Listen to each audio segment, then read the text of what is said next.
આદિવાસી વિદ્યાર્થીઓની post metric શિષ્યવૃત્તિ મુદ્દે ડેડિયાપાડા ખાતે વિદ્યાર્થી યુવા નેતા યુવરાજસિંહ જાડેજાએ સરકાર સામે આકરા પ્રહારો સાથે 5 દિવસનું અલ્ટિમેટમ આપ્યું છે. તેમણે સ્પષ્ટ શબ્દોમાં ચીમકી ઉચ્ચારી છે કે જો 5 દિવસની અંદર આદિવાસી સમાજના વિદ્યાર્થીઓના ખાતામાં શિષ્યવૃત્તિની રકમ જમા નહીં થાય તો આગામી દિવસોમાં આંદોલન વધુ ઉગ્ર બનાવવામાં આવશે.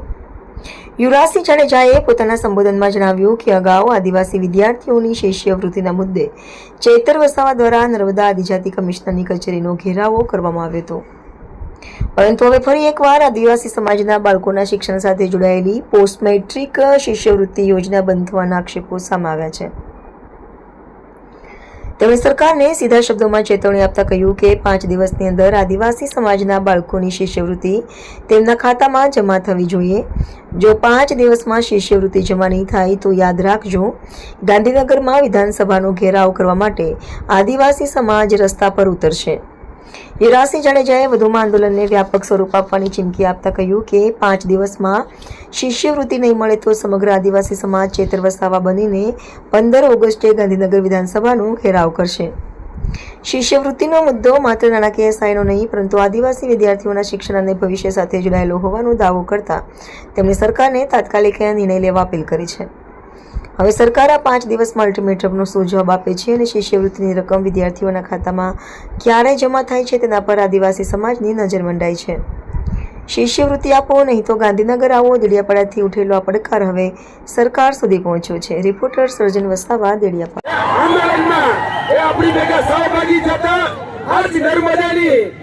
આદિજાતિ કમિશનર કચેરી છે એનો ઘેરાવો કર્યો હતો. આ બિરસા મુંડા કચેરી જે ગાંધીનગર ખાતે આવી એનો ઘેરાવો કર્યો હતો અને ત્યારબાદ વિધાનસભાનો ઘેરાવો કર્યો હતો. પછી એ 450 કરોડ રૂપિયાની જે શિષ્યવૃત્તિ હતી એ શિષ્યવૃત્તિ ચાલુ કરવામાં આવી હતી. પરંતુ આજ વખતે ફરીથી એ જ રીતે જે આદિવાસી સમાજનું બાળક ભણી ગણીને આગળ વધે તેના માટે જે પોસ્ટ મેટ્રિક શિષ્યવૃત્તિ જે યોજના હતી એ ફરીથી બંધ કરી અને 550 કરોડ રૂપિયાની ગ્રાન્ટ આ સરકારે ક્યાંક ને ક્યાંક અટકાવી રાખી છે. ત્યારે આ માધ્યમથી સરકારને કહેવા માંગુ છું કે દિન 5 દિનની અંદર તમે આ આદિવાસી સમાજના બાળકોની શિષ્યવૃત્તિ જો એના ખાતામાં જમા ન કરી તો યાદ રાખજો આવનાર દિવસોમાં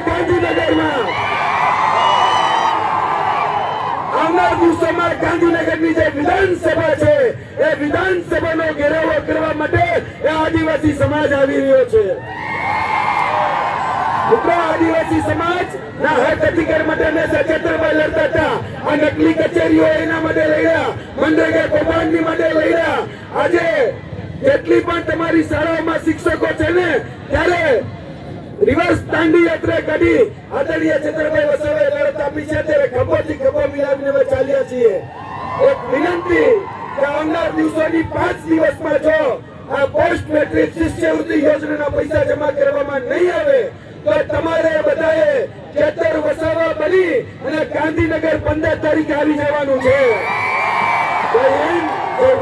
ઘણી મોટી સંખ્યામાં અહીંયા તમે પધાર્યા છો.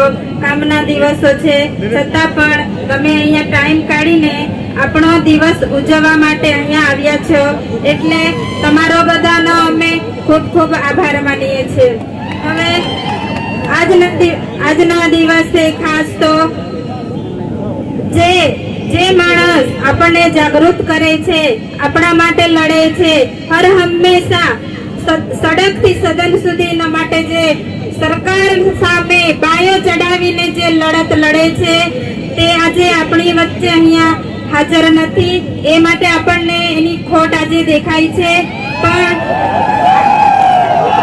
ખાસ તો ગયા વર્ષે પણ આવી રીતે એમની ખોટ હતી, એટલે આજે હું ધારાસભ્ય વતી તમારી બધાની માફી માંગુ છું કે છેલ્લા 2 વર્ષથી હું તમારી વચ્ચે હાજર રહી શક્યો નથી. 9 ઓગસ્ટ મેં તમારી સાથે ઉજવી નથી. એ બદલ હું મારા લોકોને, મારી જનતા પાસેથી દિલથી હું આભાર માનું છું, કેમ કે હું સતત તમારા માટે લડું છું. તે સરકારને ગમતું નથી એટલે મારી સાથે આવું કરે છે, પણ હંમેશા જનતા મારી સાથે ઊભી છે એટલે હું તમારી બધા પાસેથી માફી માંગુ છું. અને ખાસ તો આપણો આજે દિવસ છે આપણે ઘણી બધી જગ્યાએ ધામધૂમથી ઉજવીએ છીએ, એવી જ રીતના આપણે ડેડિયાપાડામાં પણ આપણે શરૂઆત કરી છે. છેલ્લા 4-5 વર્ષથી આપણે ખૂબ મોટી સંખ્યામાં લોકો ડેડિયાપાડા ભેગા થઈને આપણા આદિવાસી દિવસને ઘણા આનંદથી ઉજવીએ છીએ. એટલે આપણે બધાએ આવી જ એકતા જાળવી રાખવાની છે. આદિવાસી આ દેશનો મૂળ માલિક છે, એટલે આપણે આદિવાસી દિવસ ઉજવીએ છીએ. કેમ કે પહેલો જળ જંગલ જમીન બધું આદિવાસીનું છે, એ હમણાં આપણી પાસેથી છીનવવાની કોશિશ કરી રહ્યા છે. એટલે આપણે બધાએ એકતા જાળવવાની છે. આપણે બધાએ સાથે રહીને લડત લડવાની છે. આપણો હક છે, આપણો અધિકાર છે, એ બધું આપણી પાસેથી છીનવાય છે. પણ આપણે હોશિયાર રહેવાનું છે, આપણે જાગવાનું છે. આપણા ધારાસભ્ય આપણને હંમેશા જગાડતા રહે છે કે મારો આદિવાસી સમાજ આગળ વધે, આગળ આવે, ભણતરમાં આગળ આવે, બધી જ લડતો લડે છે. એટલે યુવા મિત્રો, તમે બધા ખાસ સાથ સહકાર આપજો. વડીલ મિત્રોને પણ અમને કહીએ છે, તમે બધા આદિવાસી દિવસ છે એટલે અહીંયા બધા પધાર્યા છે.